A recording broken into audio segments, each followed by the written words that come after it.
नमस्कार, स्वागत है आपका। आप देख रहे हैं इंडिया डेली। मैं हूं आपके साथ विवेक शांडिल्य। खास पेशकश लेकर चाय पर चर्चा। जैसा कि आपको पता है, चाय पर चर्चा में हर हफ्ते एक नए मेहमान के साथ, एक नए दिग्गज के साथ हमारी बातचीत होती है। बातचीत उनके बारे में, बातचीत उनकी लाइफ के बारे में, बातचीत समसामयिक विषयों यानी कि करंट अफेयर्स के बारे में। और आज हमारे साथ बातचीत करने के लिए एक ऐसे मेहमान मौजूद हैं जिन्हें उत्तर प्रदेश की राजनीति में, देश की राजनीति में हर कोई जानता है और वो कोई पहचान के मोहताज भी नहीं है। स्वागत कीजिए हमारी आज की इस खास पेशकश में पंडित दिनेश शर्मा जी का, जो कि राज्यसभा सांसद भी हैं और उत्तर प्रदेश के पूर्व उप मुख्यमंत्री। बिल्कुल सही बात है, पूर्व उप मुख्यमंत्री थे, डेप्यूटी सीएम थे। दिनेश शर्मा जी, बहुत कम लोग आपके बारे में बहुत डिटेल से जानते हैं। वैसे अगर हम इंटरनेट पे तो सारी चीज़ें आजकल उपलब्ध हैं, हम कुछ गूगल करें तो कुछ 2-3 चीज़ें आपके बारे में आ जाती हैं। बहुत विस्तार से अगर जानना चाहें, क्योंकि जैसे कि आपके बारे में आप डेप्यूटी सीएम रहे यूपी के, इसके अलावा आप मेयर भी रहे और फिलहाल राज्यसभा सांसद हैं, लेकिन इसके अलावा और क्या क्या बहुत वर्सेटाइल आपको क्यों कहा जाता है? भारतीय जनता पार्टी का अगर आप करो, मैं एक सिरे से बताता हूँ। भारतीय जनता पार्टी का मैं वार्ड अध्यक्ष लखनऊ में रहा, फिर मध्य मंडल का उपाध्यक्ष रहा। ये कब की बात है? ये आप समझ लो, मैं शुरुआती दौर था, ये 85 के पहले का दौर था। 85 के पहले का दौर था? 85 के पहले से मैं हुआ और उसी समय में विद्यार्थी परिषद का अध्यक्ष 87 में बना, 88 में विद्यार्थी परिषद का अध्यक्ष हुआ। उसके बाद मैं 89 में भारतीय जनता युवा मोर्चा का प्रदेश अध्यक्ष हुआ, प्रदेश उपाध्यक्ष हुआ। 92 में मैं प्रदेश अध्यक्ष 3 बार फिर मैं हुआ लगातार। 98 तक मैं भारतीय जनता युवा मोर्चा का प्रदेश अध्यक्ष रहा। उसके बाद मैं पर्यटन का चेयरमैन 98 में, जिस दिन हटा उसी दिन पर्यटन का चेयरमैन हुआ यूपी में, उत्तर प्रदेश। हाँ, फिर पर्यटन नीति बनाई मैंने और मंत्री का दर्जा था। उसके बाद जिस दिन हटने वाला था उस दिन भी मंगल ही था। मंगल को पैदा हुआ, मंगल को मेरा लेक्चरर, रीडर, प्रोफेसर विश्वविद्यालय का, मंगल को 3 बार युवा मोर्चे का अध्यक्ष, फिर मंगल को ही पर्यटन का, और मंगल को ही मैं राष्ट्रीय युवा आयोग, भारत सरकार का जो राष्ट्रीय युवा नीति है बनाने के लिए माननीय अटल जी ने मुझे नियुक्त किया था सीधे। और उसके बाद अटल जी जब हट गए तो भी मनमोहन सिंह जी आए तो मैंने रिज़ाइन कर दिया था। तो एक लाइन में उन्होंने जब काम देखा तो अस्वीकृत कर दिया, कहा जो टीम है युवा आयोग की सदस्यों की वो बुरा युवा नीति पूरी बनाएगा। तो फिर उनके उसमें हम लोगों ने सबमिट किया और उसी समय मेयर का चुनाव लड़ने का हो गया। मंगल था, वो भी मंगल और हाँ, और मैं 2006 में मैं महापौर बना। उसके बाद जिस दिन हटने वाला था फिर 2012 में दोबारा महापौर हो गया। फिर हटने की नौबत आती, कुछ महीना रह गए थे तब मैं डिप्टी सीएम हो गया। मंगल था और उसके बाद राज्यसभा हो गया। मंगल था, वो भी मंगल था जिस दिन मुझे सूचना मिला। और अभी समय पूरे देश के लिए मंगल है कि मंगल लग्न में ही आ गया है। तो मंगल के बारे में आपने बातचीत की, थोड़ी बहुत ज्योतिष जो है वो मैं पढ़ने सीखने की कोशिश करता हूँ। आपने वो लोग ऐसे मंगल के बारे में, अब जैसे मंगल मतलब अच्छे कार्य के बारे में लोग ऐसे नॉर्मल टर्मिनोलॉजी में जानते हैं। मंगल प्लैनेट जो ऊर्जा का कारक तो होता है, लेकिन गुस्से का भी कारक होता है। आपको गुस्सा कितना आता है? गुस्सा ऐसा नहीं कि नहीं आता होगा, नहीं आता होगा तो वो फिर वो मनुष्य थोड़ी होगा। लेकिन गुस्सा कम आता है, और गुस्सा जब आता है तो नियंत्रण भी जल्दी होता है। अच्छा। और प्रयत्न ये होता है कि गुस्सा ना आए। जब वो कुंठा मन में ना आए, गुस्सा कब आता है? जब व्यक्ति खाली रहता है, उसके मन में बुराई आती है। खालीपन जो है ना, वो बुराइयों को घर बनाने का रास्ता देता है। मैं खाली रहता ही नहीं हूँ। समय से उठना, समय से सोना, 10 बजे के बाद फ़ोन को साइलेंट करना, और सुबह 4 बजे उठना। फिर 10 बजे के बाद किसी ने फ़ोन किया तो 4 बजे उसको फ़ोन करना, कॉल बैक, कि भैया तूने रात को 10 बजे के बाद फ़ोन क्यों किया था, आपका काम है तो मैं कर रहा हूँ। तो बहुत सारी चीज़ें जो मेरे जब तक मेरा विवाह नहीं हुआ था 2010 तक, तब मैं ज़मीन पे ही सोता था। अच्छा। मैं कभी बिस्तर पे नहीं सोया, कोई बिस्तर पे नहीं, खाली ज़मीन पे ही सोता था। किसी खास वजह से? कोई खास वजह नहीं थी। मैं कठिन दौर पे भी रह सकता हूँ, इसका मैंने पूरा अभ्यास किया। बगैर घी की रोटी खाना, एक सब्जी से खाना। हार्डवर्क मंगल का कारक होता है। अगर आप खूब मेहनत करते हैं साहब, आपका मंगल मजबूत होता है। अब कोई भी कारण रहा हो, माता पिता का आशीर्वाद, उनके संस्कार, भगवान की सद्प्रेरणा, बिल्कुल। तो उसे व्यक्ति जब जीता है ना, परिवार एक बहुत बड़ी चीज होता है। आजकल हालांकि परिवार समाप्त हो रहे हैं, एक ही एक तो बच्चा होता है, एक ही एक बच्चा और होता वो है। सारे बच्चा के ऊपर सब अपना डाल देते हैं। अब तो बच्चा होने के बाद भी डर होने लगा है कि अगर कहीं शादी कर दिया, और बात कर, अभी मेरे आप बैठे थे, पुरुष आयोग की मांग को लेकर लोग आए हुए थे। हाँ बिल्कुल। क्या कह रहे थे कि वो आंकड़ा दे रहे थे, मेरा तो दिमाग ही उधर हो गया कि ऐसा भी हो सकता है।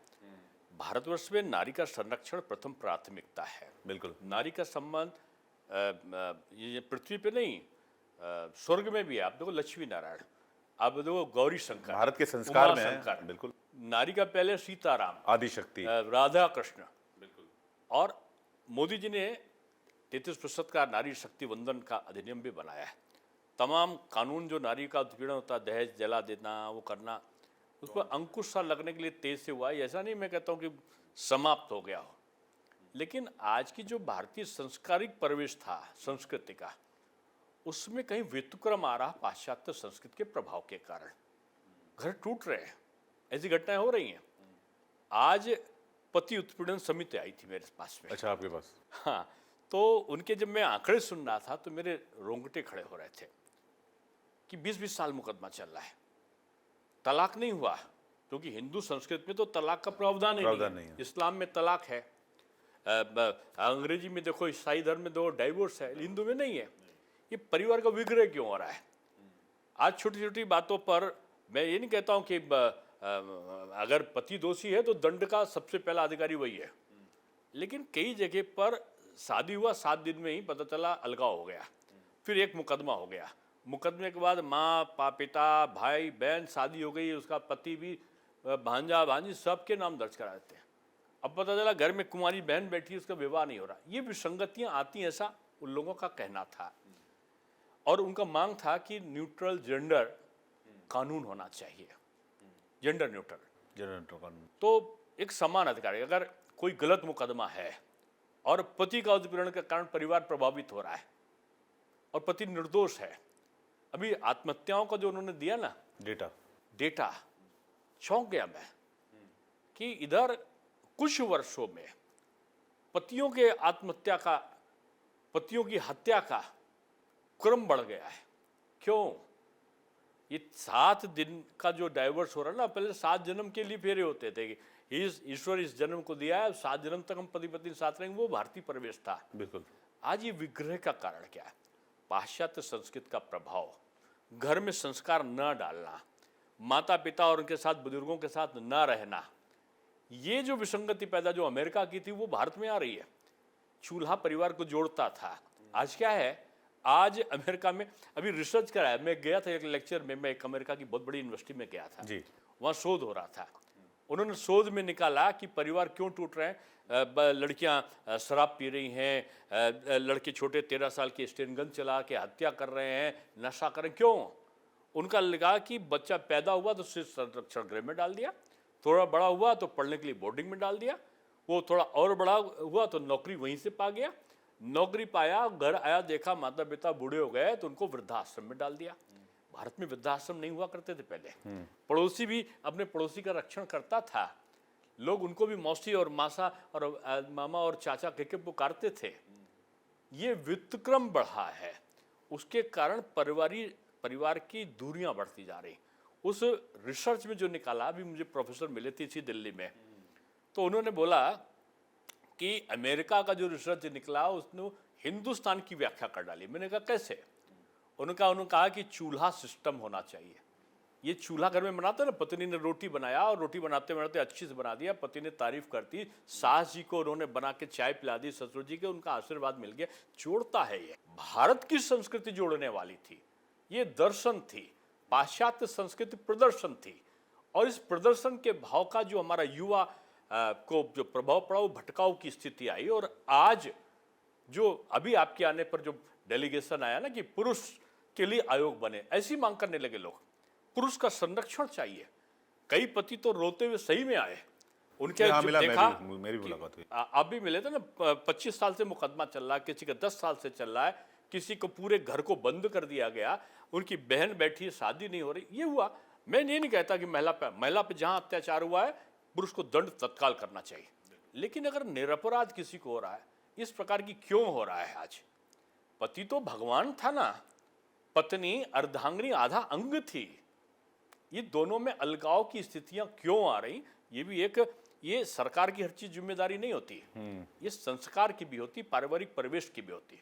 28-30 साल 30 साल का बच्चा हो गया, कहने भी उसकी उम्र क्या है, शादी कहाँ करोगे? अरे भाई, पहले लोग इसीलिए करते थे कि मैच्योरिटी आती थी, कि घर में विसंगति नहीं होती थी, बच्चे जो आपस के बड़े होते थे ना, तो एक दूसरे से वो बात करके उनका दिमाग का जो संचार था ज़्यादा होता था।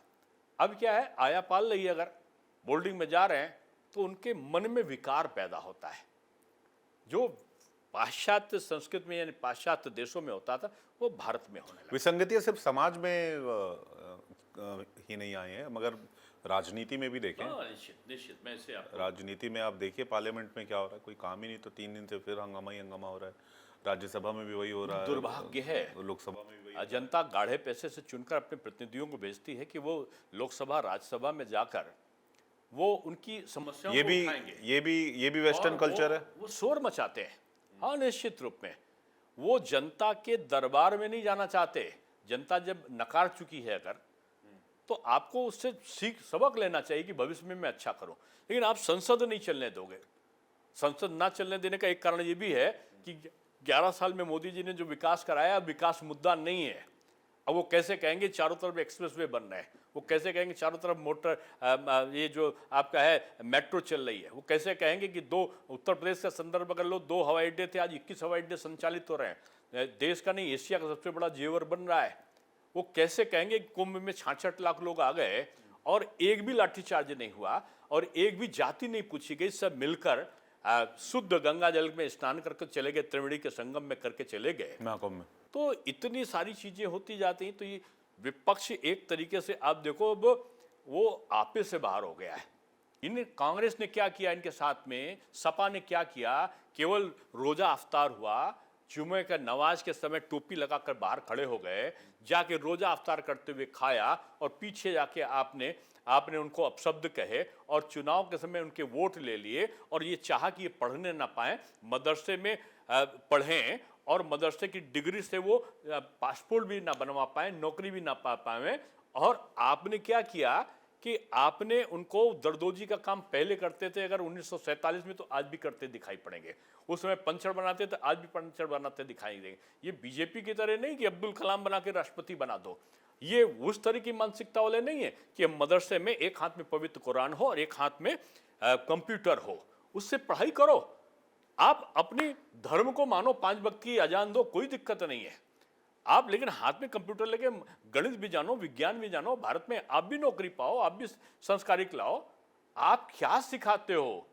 ये चाहेंगे कि वो पत्थरबाजी करें, वो हिंसा करें, सांप्रदायिक दंगा हो जाए। आज 8 साल में दंगा क्यों नहीं हुआ? पहले दंगा क्यों होता था?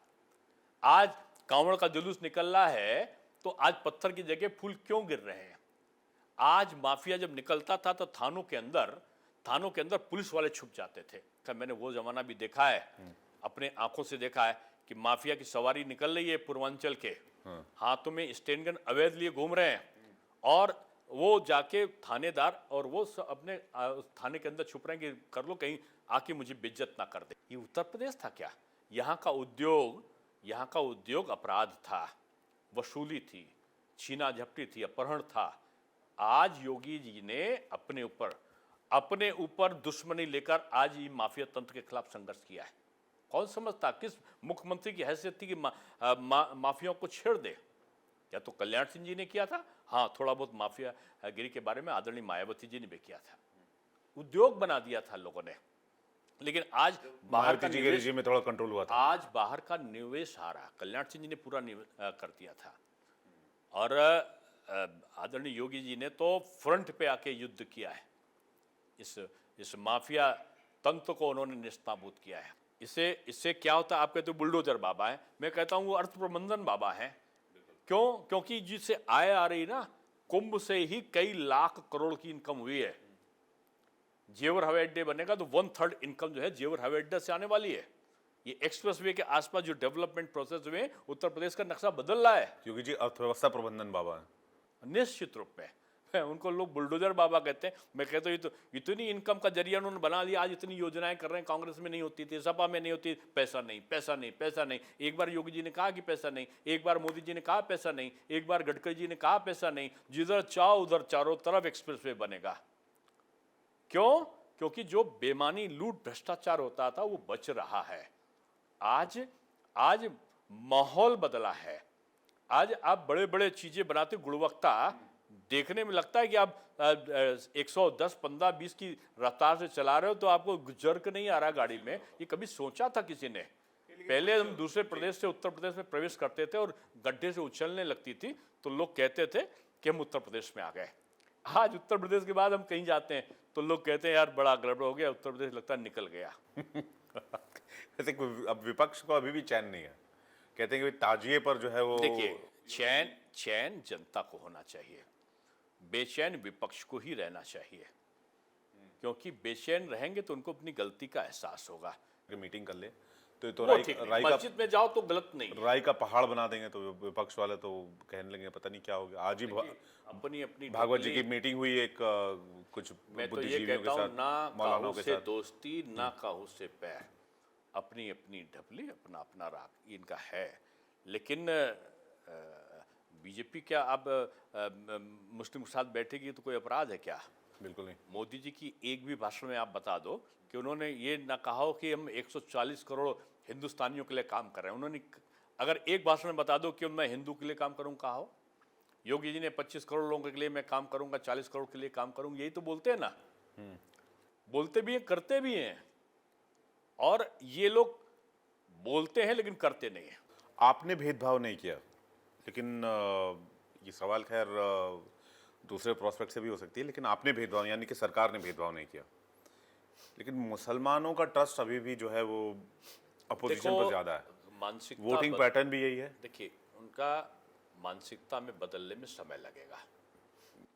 मैं चुनाव लड़ा था, 27 वार्ड थे मुस्लिम बाहुल लखनऊ में, और उनमें से 25 वार्ड में मैं जीत कर आया था। अच्छा। मैं प्रचार भी करने नहीं गया था वहाँ, मुझे वोट मिला था।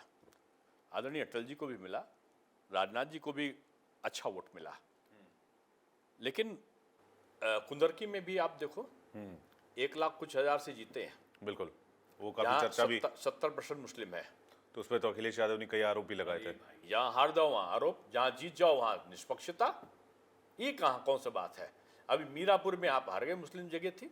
आप मिल्कीपुर में जो मुस्लिम डोमिनेटेड आपकी जो पोलिंग थी उसमें आप हार गए। तो आप हार रहे हो और मुस्लिम भाजपा की तरफ आया है, इतनी बड़ी संख्या में नहीं लेकिन संख्या में तो आया है ना। वो धीरे धीरे उसको लग रहा है कि पसमांदा के साथ में अन्याय हुआ है। उसको लगता है कि जो शिया मुस्लिम थे, उनको जो पढ़े लिखे शिक्षित थे, उनके साथ में न्याय नहीं हुआ। बोहरा समाज के साथ जो आगा रूवी हैं उनके साथ, आगा खानी है उनके साथ में नहीं हुआ। सूफी मुस्लिम के साथ भी जो तरक्की होने नहीं हुआ। सुन्नी समुदाय का भी बहुत बड़ा पसमांदा ग्रुप है। तो इनमें केवल ये लड़ाते रहे, और कभी शिया सुन्नी के दंगे करा दो, कभी इन्हीं में कुछ और फतवा जारी करा दो, और कभी हिंदू मुसलमान करा दो। ये तो टकराव भटकाव की स्थिति करते थे। बीजेपी समभाव की राजनीति करती है। आपका जो आवास है वो तुगलक लेन में आप विवेकानंद मार्ग में आए हैं। ये विवेकानंद मार्ग है। मैं तो बोर्ड, अब मोबाइल खोल के देखो, बोर्ड बाहर जो लगा जब हुआ मैं है आया तो आसपास के मकान में बगल में देख ली विवेकानंद मार्ग लिखा है। उधर दे आइए तो उसमें भी विवेकानंद मार्ग लिखा है। जब मैं आया उससे पहले भी लिखा था, और लिखा तो मैंने चूक में, लेकिन तुगलक लेन नीचे लिखा है, तुगलक लेन भी लिखा है। और मुझे पता है कि ये बदल सकता है एमएनसी, केवल बदल सकती है सरकार सब इसको। लेकिन आप एक आम नागरिक, मैं पार्टी का नहीं बोल रहा हूँ, मैं एक आम नागरिक हूँ भारत का।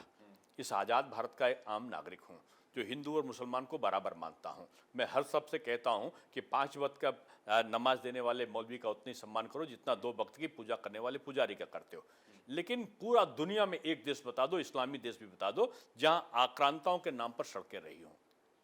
आप चलोगे औरंगजेब रोड, शाहजहां रोड, ये जहांगीर रोड, ये बाबर रोड, ये तुगलक रोड, ये तुर्कमान गेट, ये कौन है भाई? ये बटलर रोड, ये हमारे नहीं है। हमको अब्दुल कलाम हमारे पूर्वज हो सकते हैं, अब्दुल हमीद हमारे हो सकते हैं, ब्रिगेडियर उस्मान हमारे हो सकते हैं, अशफाकुल्लाह खां हमारे हो सकते हैं, उनको क्यों नहीं मानते हो? हम चाहते हैं कि कलाम की राह पर चले इस देश का अल्पसंख्यक। ये ओसामा बिन लादेन की मनोवृत्ति, ये बाबरी मनोवृत्ति से मुक्त हो समाज, मुक्त होना चाहिए समाज को। और अब मुस्लिम वर्ग में बहुत तेजी से इस प्रकार का बदलाव आ भी रहा है। ये क्या मानसिकता रहेगी? औरंगजेब रोड, अकबर, ये आक्रांताओं के समय किया गया, ये अंग्रेजों ने किया भारतीयों को नीचा दिखाने के लिए, और कांग्रेस ने अंग्रेजों का साथ पकड़ लिया। ये कांग्रेसी मनोवृत्ति का दुष्परिणाम है। वरना नहीं होता है। नहीं होता। तो आपके ऊपर आरोप ये लगता है, मतलब बीजेपी के ऊपर, कि भाई मुगलों का इतिहास मिटाने की कोशिश। अरे भाई, हमने तो अब्दुल कलाम रोड किया है, हमने तो अब्दुल कलाम को राष्ट्रपति बनाया है। आप ऐसा कैसे? आरिफ मोहम्मद खान कह रहे हमारे मुगलों का राज्यपाल हैं। इतिहास ही मिटा दे रहे हैं। अभी एनसीईआरटी में भी कुछ चेंजेस। अरे मुगलों ने कौन सा अच्छा किया भाई? मुगलों का इतिहास नहीं मिटा, मुगलों ने जो किया उसको बता रहे हैं। आप कहते तो उसने जनेऊ लोगों के उतारे, उसने सिखा को काटा, उसने हमारे धर्म ग्रंथ को जलाया, उसने जबरन धर्म परिवर्तन कराए, और हम कहते महान है वो मुगल आक्रांता। वो महान है। मंदिरों को तोड़ दिया, वो महान हो सकता है क्या?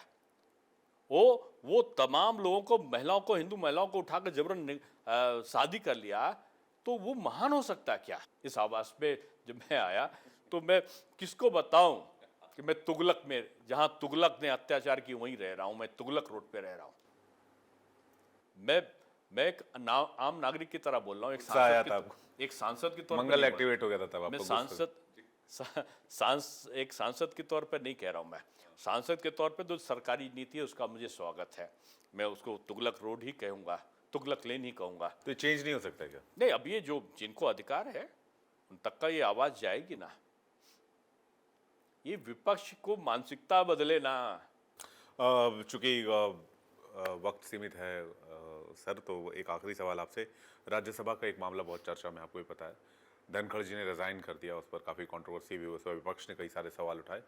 आखिर क्या वजह रही उनकी? ना देखो, इस पर तो चर्चा करना उचित भी इसलिए नहीं है कि इसका जो आप प्रश्न कर रहे हैं इसका उत्तर उन्होंने अपने पत्र में लिख दिया है, और पत्र से सब कुछ, सबकी शंकाओं का भी समाधान है, सबके पत्र का उत्तर भी मिला है।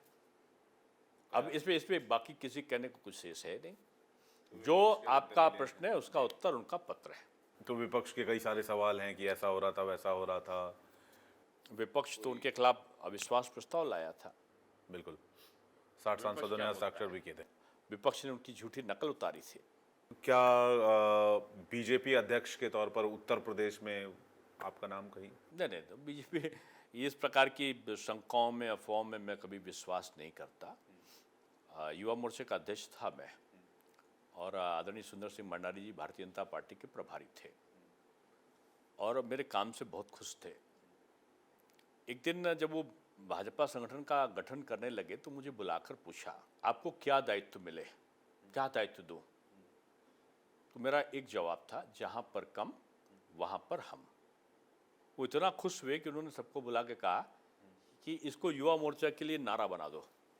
जहां पर युवा लोग तो जो मुझे ये चाहिए, मुझे वो चाहिए, अरे भाई सब कुछ दिया है पार्टी ने मुझे, अब पार्टी को मुझे भी तो देना है ना, और देकर मैं खुश हूं।